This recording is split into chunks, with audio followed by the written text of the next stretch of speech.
Ya, oke. Selamat siang. Assalamualaikum warahmatullahi wabarakatuh. Kita lanjutkan kuliah kita hari ini. Hari ini kita akan membahas teknik presentasi dan negosiasi. Ada dua hal besar di sini. Pembagian besarnya adalah nanti kita di awal dengan teknik presentasi dan selanjutnya tentang bagaimana teknik negosiasi yang biasa dipakai. Kita mulai dalam bahasan kita ini ada 4 bagian selanjutnya. Yang pertama adalah tentang teknik dasar presentasi, kemudian bagaimana slide bisnis yang efektif dan powerful, kemudian yang ketiga konsep negosiasi, dan 4 adalah faktor penentu keberhasilan negosiasi. Nah, 4 bahasan besar ini telah merinci 2 materi kita. Yang selanjutnya kita akan masuk kepada teknik presentasi. Jadi presentasi di sini adalah merupakan bahasa bisnis. Presentasi adalah bahasa bisnis. Artinya dalam bisnis ini ya presentasi ini dipakai untuk bagaimana memenangkan sebuah bisnis. Teknik presentasi penjualan yang efektif. Jadi kita akan melihat bagaimana teknik presentasi penjualan yang efektif. Diawali dengan marketing. Kita tahu marketing ini merupakan hal yang sangat penting dalam dunia bisnis dan usaha. Marketing adalah sebuah usaha untuk menarik perhatian konsumen agar mereka mau membeli produk yang ingin Anda jual. Konsumen yang dimaksud di sini ada bermacam-macam, mulai dari individu hingga ke perusahaan yang memiliki prospek untuk melakukan kerjasama di masa depan. Inti dari marketing adalah melakukan komunikasi kepada calon konsumen agar mereka tertarik untuk membeli produk yang Anda jual atau menjadi tertarik untuk bekerja sama dengan Anda. Komunikasi ini bisa merupakan komunikasi tidak langsung yang berbentuk iklan atau komunikasi langsung yang berupa presentasi. Nah, jadi ada komunikasi langsung dan ada komunikasi yang tidak langsung. Presentasi itu sendiri merupakan komunikasi langsung karena Anda bisa langsung ketemu dengan calon customer Anda, calon buyer Anda, sedangkan iklannya ini merupakan bentuk presentasi atau bentuk komunikasi yang tidak langsung. Ya. Kita lanjutkan. Bagaimana kemudian dalam teknik dasar presentasi bisnis. Ya. Ya. Ada beberapa hal yang harus diperhatikan dalam teknik presentasi dasar dalam bisnis. Ya, seperti tadi ya, presentation is business. Yang pertama, memahami dengan pasti materi yang ingin Anda sampaikan. Kita harus paham materi apa yang ingin kita sampaikan. Tidak ada seorang yang akan berminat pada isi presentasi kita ya, jika Anda menyampaikannya dengan ragu-ragu dan tidak lancar. Ya, oleh karena itu, sebelum Anda memulai sebuah presentasi penjualan, usahakan untuk memahami dengan pasti materi yang ingin Anda sampaikan. Ya. Apa yang akan kita sampaikan di sini? Pahami dulu dengan pasti. Yang kemudian yang kedua adalah memiliki alur yang tepat. Presentasi yang bagus haruslah memiliki alur yang tepat, dan untuk presentasi penjualan dengan tujuan untuk menjual produk, alur yang tepat adalah dengan mulai mengutarakan masalah. Nah, kadang yang disampaikan itu dari masalah. Kita mau menjual HP barangkali, ya bisa kita sampaikan dengan HP-HP yang sudah kita pakai sebelumnya itu masalahnya adalah tentang koneksi yang kurang bagus, kemudian yang berat, penampilannya yang kurang. Ini menjadi masalah-masalah ya kita harus sampaikan itu mulai dari masalah. Ya. Yang ketiga, mencairkan suasana. Seseorang cenderung lebih percaya pada karya kawan yang sudah dikenal daripada pada orang asing yang baru saja dikenal. Oleh karena itu, Anda harus bisa mencairkan suasana agar presentasi Anda tidak terasa kaku dan membosankan. Nah, untuk mencairkan suasana, Anda bisa menggunakan humor atau joke. Ya, artinya memang suasana ini harus dibuat sedemikian cair, jangan kaku. Rasanya kan tidak enak kalau kita bicara, kita mempresentasikan dalam suasana yang kaku. Kemudian tampilkan kesan kesuksesan. Nah, ini penting. Penampilan juga harus Anda perhatikan, berpakaian yang rapi dan mencerminkan produk yang ingin Anda jual. Ya. Tampilkan kesan kesuksesan pada diri Anda, karena orang biasanya akan lebih senang membeli dari seorang pemenang. Ya. Anda jual sesuatu itu memang karena Anda sebagai pemenang, bukan karena kesulitan dan sebagainya ya.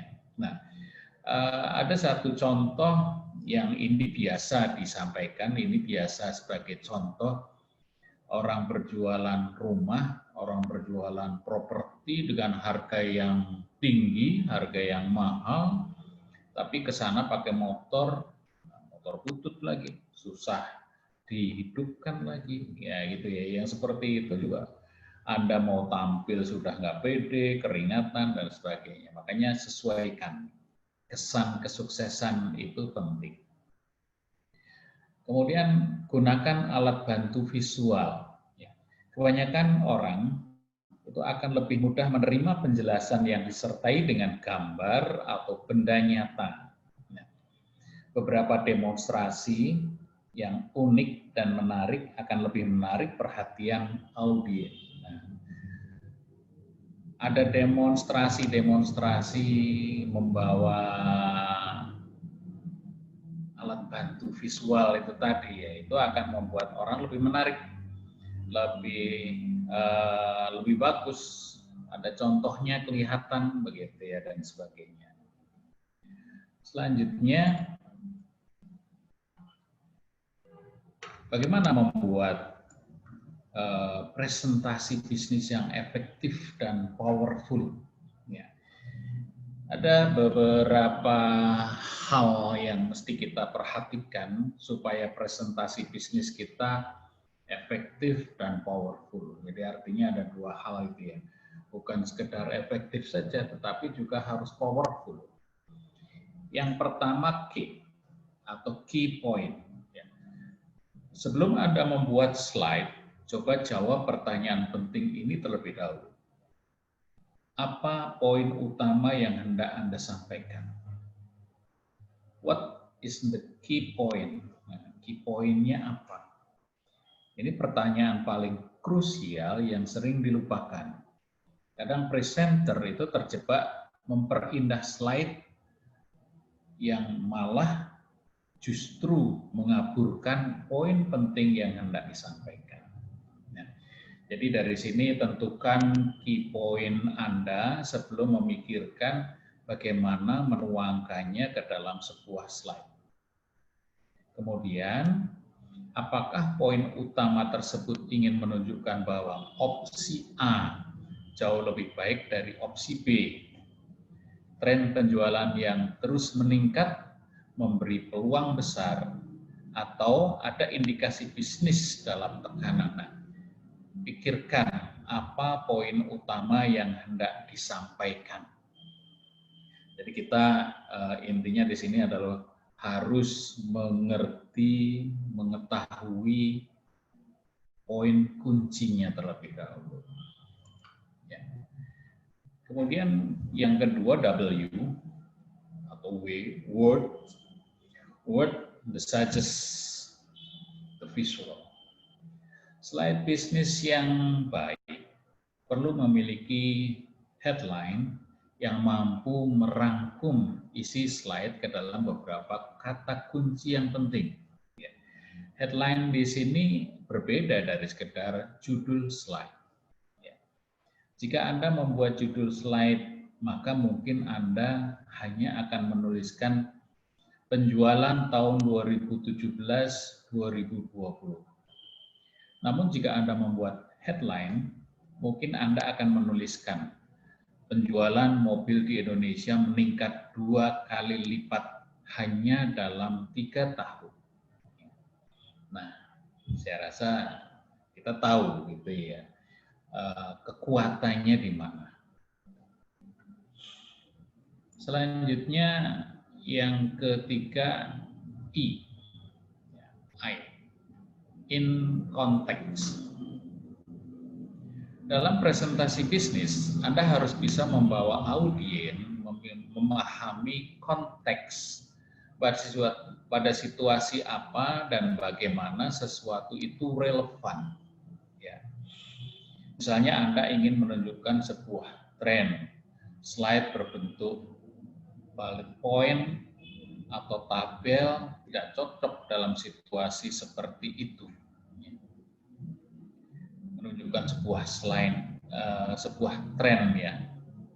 Tentu saja yang cocok ya dalam bentuk grafik gitu ya, akan jauh lebih mudah dan visual jika Anda menampilkan grafik kolom yang bisa menunjukkan tren tertentu.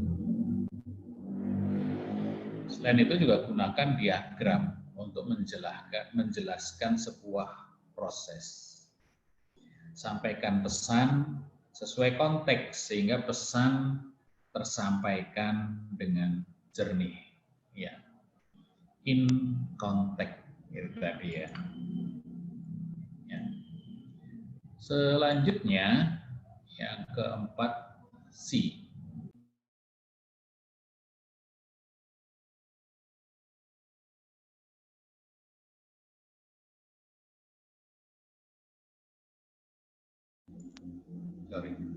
Ya, C, crystal clear. Sebaik apapun slide yang Anda buat, jika membingungkan, malah akan kontraproduktif. Untuk itu Anda harus memastikan slide tersebut jelas dan mudah dipahami. Nah, bagaimana caranya? Yang pertama, tampilkan hanya informasi yang penting saja. Dengan cara ini, audiens tidak perlu melihat informasi yang tidak terlalu relevan. Jadi yang penting-penting saja yang kita tampilkan. Kemudian yang kedua, berikan penekanan pada informasi utama yang Anda ingin pahami oleh audiens. Ya, penekanannya itu pada informasi utama yang Anda ingin pahami oleh audiens. Supaya audiens tahu gitu informasi utamanya apa. Yang ketiga, ketika Anda membandingkan dua buah grafik, tunjukkan di mana perbedaannya dan apa makna dari perbedaan tersebut. Gitu ya. Yang keempat, jangan membiarkan audiens bingung tentang produk atau jasa yang Anda tawarkan. Setiap presentasi, presenter ya pasti akan tahu kita bicara dengan orang lain paham atau bingung gitu ya. Kita akan tahu itu. Dan ini perlu dilatih supaya bisa mengerti, oh audiens kita ini paham, oh audiens kita bingung, makanya kita harus perbaiki supaya jangan mereka itu bingung. Yang kelima, key, ya, keep fokusnya. Terakhir adalah tetap fokus. Anda mungkin sudah bisa merangkum sebuah proses dalam diagram yang baik. Namun jika diagram ini tampil secara keseluruhan, audiens akan bingung untuk fokus bagian mana. Nah, untuk Anda bisa memberikan informasi secara bertahap. Misalnya, Anda hendak menjelaskan sebuah proses, jangan tampilkan keseluruhan proses, tapi tampilkan bagian demi bagian yang membuat audiens paham dengan mudah. Nah, jadi buat supaya audiens kita juga fokus. Ya, oke, saya rasa itu. Kemudian selanjutnya ada beberapa contoh slide bisnis yang powerful ya. Jadi bagaimana slide bisnis itu yang membosankan diubah menjadi slide bisnis yang powerful. Dan ingat, membuat slide bisnis yang powerful tidak harus menggunakan desain yang sulit. Bahkan hanya dengan slide latar belakang putih dengan font standar, selama Anda menggunakan prinsip yang benar, slide Anda akan tampil beda. Ya. Ketika Anda akan menjelaskan sebuah proses, ya, yang sebelah kiri proses pengajuan KPR dengan model seperti ini, sebelah kanan proses pengajuan KPR dengan tampilan yang seperti ini. Slide sebelah kiri ini menjelaskan proses pengajuan KPR seperti kebanyakan slide bisnis proses. Ya. Ya. Proses ditampilkan dalam bentuk bullet point. Ya, Anda bisa melihat betapa membosankan slide tersebut. Audiens juga sulit memahami tahapan dari setiap proses. Ya, ini standar dan kadang membuat membosankan begitu ya. Nah, di sebelah kanan yang mengubah proses ke dalam bentuk diagram sederhana, audiens dengan cepat memahami langkah demi langkah. Ya. Pada bagian tertentu juga diberikan keterangan tambahan yang diperlukan, seperti yang biru-biru ini kebutuhannya apa saja, KTP gitu dan seterusnya. Nah, ketika menjelaskan diagram ini bisa ditampilkan bagian demi bagian satu persatu untuk memberikan fokus. Ya, intinya supaya fokus. Kemudian memberi penekanan pada data. Ketika kita akan memberi penekanan pada data, perhatikan dua slide berikut.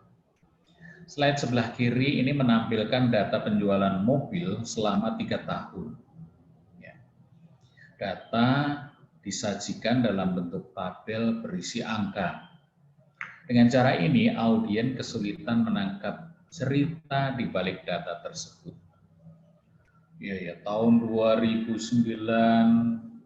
483, 548 dan seterusnya. Nah, data ketika ditampilkan dalam bentuk grafik yang menunjukkan tren peningkatan dari waktu ke waktu, tidak hanya itu, secara khusus diberi penekanan dengan membandingkan data di tahun terakhir dengan tahun awal untuk memberi konteks serta kesimpulan ada cerita apa di balik data.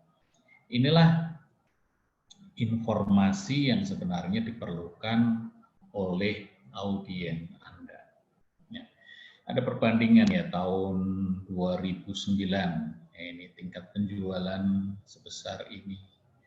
Kita lihat ini peningkatannya dan seterusnya itu akan lebih jelas. Kemudian kalau kita akan menampilkan data keuangan, data keuangannya itu kita tampilkan dengan cara yang sebelah kiri ini, seringkali di copy paste langsung dari Excel. Akibatnya terlalu banyak data yang tampil dan mustahil bisa dicerna audiens dalam sebuah sesi presentasi seperti yang ditunjukkan oleh slide di sebelah kiri ini. Ya, ingat. Jika slide Anda tidak bisa bicara dengan baik, sebenarnya tidak ada gunanya slide itu ditampilkan. Nah, perbandingkan dengan yang sebelah kanan, ya. Datanya sama sebenarnya, Bedanya fokus pada informasi yang memang penting untuk ditampilkan dan dibahas. Audien bisa melihat angka-angka dengan mudah, mendiskusikannya, menanyakannya, kemudian menarik kesimpulan dari angka tersebut. Ya, ini perhatikan. Ya, itu tadi ya, jangan teknik presentasi. Saya rasa cukup jelas. Selanjutnya adalah tentang teknik negosiasi. Negosiasi adalah bisnis. Dalam bisnis, hampir semua orang bisa melakukan negosiasi. Bisnis dan negosiasi menjadi satu kesatuan. Kemudian keahlian. Kemampuan bernegosiasi masing-masing pelaku seharusnya diasah dengan baik. Namun tidak sedikit pelaku negosiasi yang hanya ditunjuk perusahaan tanpa keahlian khusus. Karena dalam suatu bagian, kemudian ya sudah, kamu nanti yang sebagai negosiator. Ditunjuk saja tanpa melihat apakah dia itu memang kompeten di sana. Kemudian dalam teknik negosiasi juga ada teknik. Teknik negosiasi sangat menentukan bagaimana perusahaan menjalankan bisnisnya dan bagaimana perusahaan memiliki sumber daya manusia yang potensial untuk melakukan perjanjian dengan orang. Ya. Ada tekniknya begitu ya. Bagaimana perusahaan menjalankan bisnisnya disampaikan, kemudian juga sumber daya manusia yang potensial untuk melakukan perjanjian dengan orang. Selanjutnya, waktu. Waktu sama dengan uang. Tanpa teknik negosiasi yang baik, para pelaku negosiasi akan rugi waktu dan tenaga mereka, bahkan rugi uang. Kadang kita ketemu dengan orang-orang yang sulit memahami, sulit untuk diajak bicara, atau rewel. Ya, ini kan waktu menjadi banyak terbuang untuk negosiasi yang lebih baik. Kemudian persiapan, negosiasi dalam bisnis kadang juga tidak dilakukan dengan persiapan yang matang. Pelaku bisnis hanya melakukan negosiasi asal-asalan. Sayang sekali kalau yang seperti ini. Persiapkan dengan baik ya supaya bisa menang dalam negosiasi. Selanjutnya tentang pengetahuan, sebagian besar masalah dalam bisnis, terutama di lapangan, sering disebabkan oleh kurangnya pengetahuan tentang bagaimana cara untuk bernegosiasi dengan baik. Ya, akhirnya negosiasi ini perlu dipelajari. Bagaimana tekniknya, bagaimana persiapannya, bagaimana kemudian dalam hal mengelola waktu. Dan selanjutnya, beberapa pengertian negosiasi. Ya. Ada kesepakatan, ada saling menguntungkan, ada interaksi, multi kepentingan, dan kesamaan tujuan. Ya. Dalam bisnis biasanya ya seperti itu. Negosiasi itu yang pertama harus ada kesepakatan. Pertemuan bisnis antara satu pihak dengan pihak lainnya untuk mencapai kesepakatan bersama. Kita ketemu untuk sepakat, untuk mufakat, begitu ya.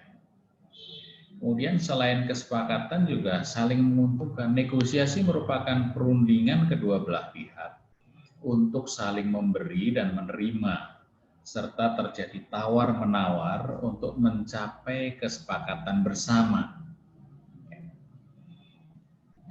Kesepakatan dan saling menguntungkan. Kemudian yang ketiga tentang interaksi. Interaksi dua belah pihak atau lebih dengan tujuan saling menerima dan memberi.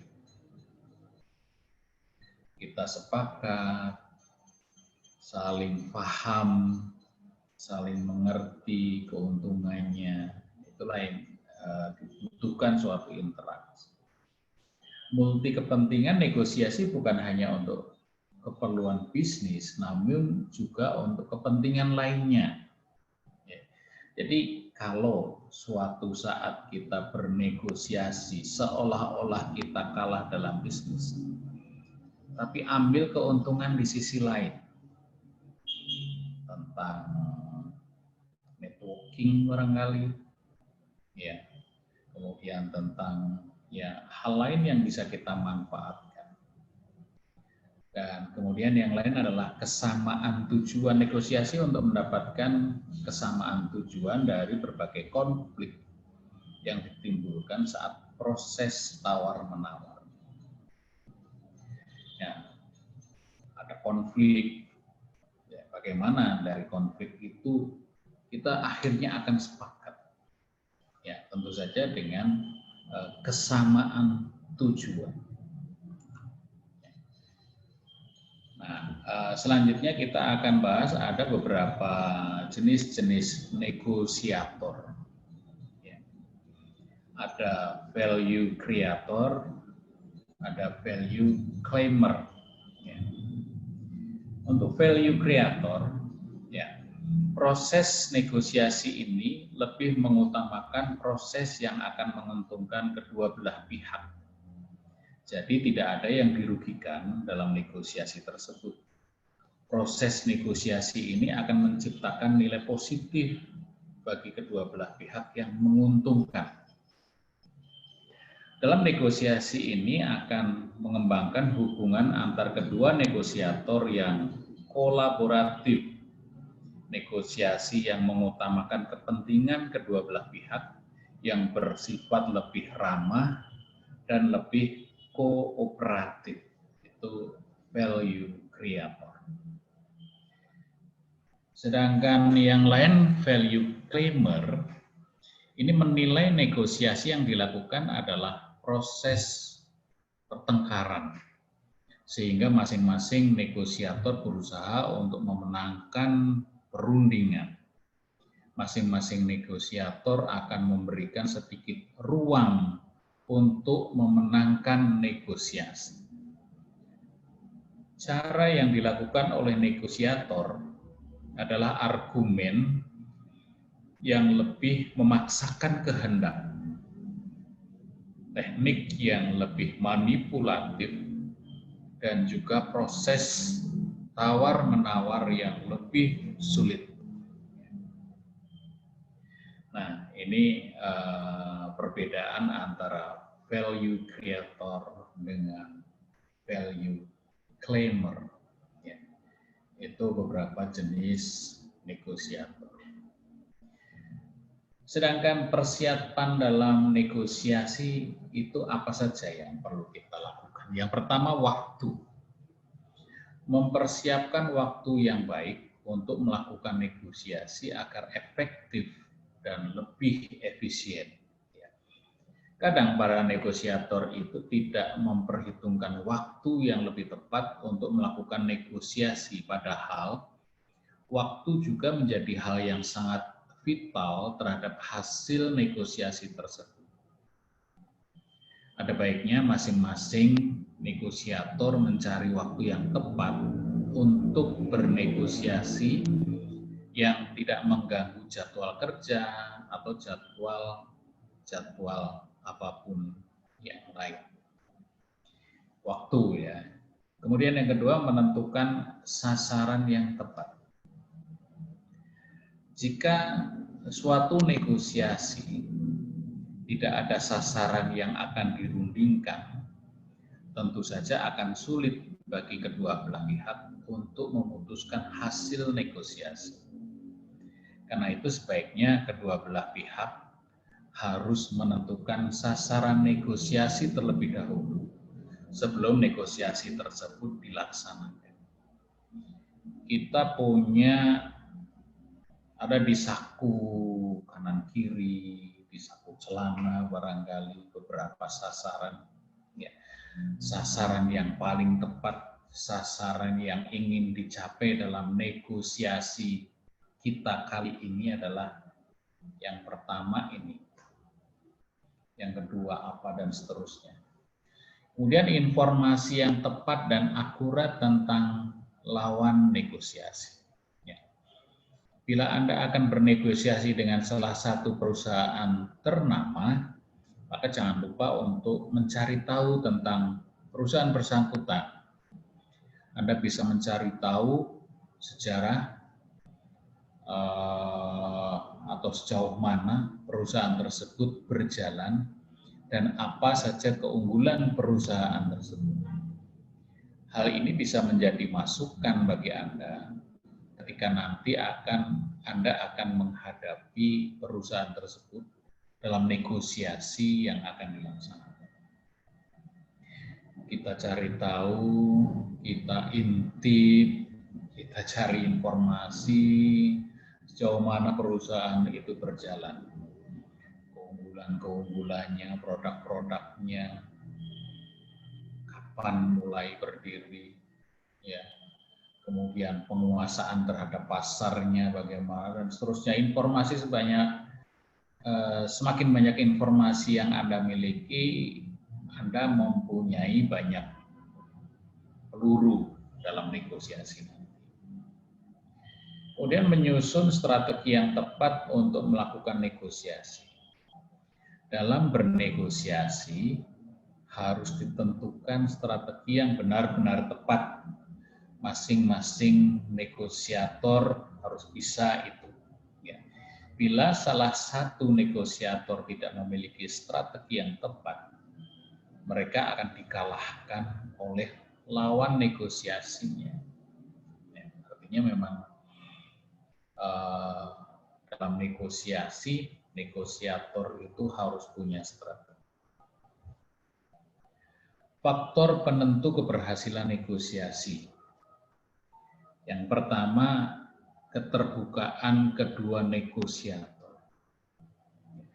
Jika masing-masing negosiator tidak terbuka dan tidak mau menyampaikan informasi atau pendapat yang terbuka, maka sangat sulit bagi mereka untuk mendapatkan kesepakatan bersama.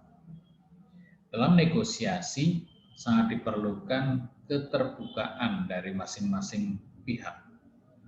Keterbukaan ini akan memudahkan pemecahan masalah yang dihadapi dan membuat kesepakatan bersama. Tentu saja keterbukaan yang seperti apa? Apakah betul-betul harus terbuka? Nah, ini juga merupakan suatu strategi. Kemauan kedua belah pihak untuk berkompromi. Nah, ada kata kompromi. Kompromi adalah bagian penting dari negosiasi.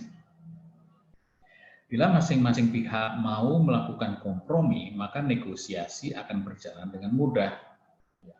Komprominya bagaimana? Artinya kompromi itu ya titik temunya, begitu ya. Kalau bicara tentang harga, barangkali bagaimana supaya ketemu harga itu? Tentang kualitas, bagaimana supaya kualitas itu bertemu? Itulah kompromi. Yang ketiga, tercapai kesepakatan kedua negosiator. Nah, tercapainya kesepakatan ini, setelah melakukan kompromi, kedua belah pihak bisa mendapatkan kesepakatan bersama. Kesepakatan tersebut kadang memberatkan salah satu negosiator, bahkan merugikannya. Karena itu sebaiknya pengambilan kesepakatan harus menguntungkan kedua belah pihak. Ya. Tapi bagi pihak tertentu yang merasa sudah menang dan tahu bahwa pihak lawannya itu kalah, seorang negosiator yang menang tadi bagaimana mengunci, gitu ya, mengunci supaya pihak yang merasa kalah itu terus mundur dan sebagainya. Yang keempat, pelaksanaan hasil negosiasi yang jelas. Masing-masing negosiator harus melaksanakan hasil negosiasi yang jelas. Pelaksanaan hasil tersebut juga harus dilakukan dengan jelas dan bisa dipertanggungjawabkan nantinya. Ya, artinya ini memang harus jelas. Jika hubungannya dengan harga, jika hubungannya dengan nanti harus menyampaikan tanda jadi, ada uang muka dan seterusnya, ya harus jelas diputuskan saat itu. Ketika kita mengulur waktu, menunggu nanti saja, memberi kesempatan kepada pihak yang lain untuk ya katakanlah one prestasi atau tidak menepati. Oke, selanjutnya kita akan bahas tentang sifat negosiasi. Ya. Ada 4 sifat, gitu ya: win-win, win-lose, coercive, dan manipulatif. Win-win, negosiasi yang menghasilkan keputusan yang saling menguntungkan kedua belah pihak. Negosiasi ini paling banyak dilakukan oleh perusahaan dalam bentuk kerjasama untuk jangka waktu yang lama. Ya. Kalau kita kerjasama dengan perusahaan untuk jangka waktu yang lama, pasti yang akan kita cari adalah win-win solution. Harus semuanya itu menang-menang, begitu ya. Tetapi ada kalanya negosiasi itu bersifat win-lose. Jadi negosiasi yang hanya memenangkan atau dimenangkan oleh satu pihak saja, sedangkan pihak lainnya mengalami kekalahan, itulah win-lose. Bentuk negosiasi ini sering menimbulkan konflik kedua belah pihak. Yang seperti ini pastinya tidak bisa untuk jangka panjang. Sekali udah selesai. Kemudian coercive, itu di sini adalah dalam negosiasi ini satu pihak akan menggunakan kekuatannya menekan lawan agar terkalahkan. Nah, ini ada cara-cara yang bersifat coercive, menekan. Ya. Sedangkan manipulatif dalam negosiasi ini ada pihak yang menggunakan janji-janji untuk membujuk lawan negosiasinya, lawan diskusinya. Manipulatif, ya. Mungkin dengan bahasa-bahasa yang membuat orang menjadi tertarik, seolah-olah mereka merasa menang, seolah-olah mereka juga untung, tapi ternyata itu manipulatif. Ya. Tentu saja dari 4 macam sifat negosiasi yang terbaik adalah win-win solution. Oke, saya rasa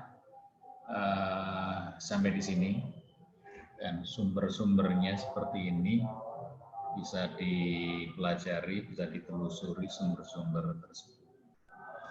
Ya, oke, untuk hari ini saya rasa sudah cukup.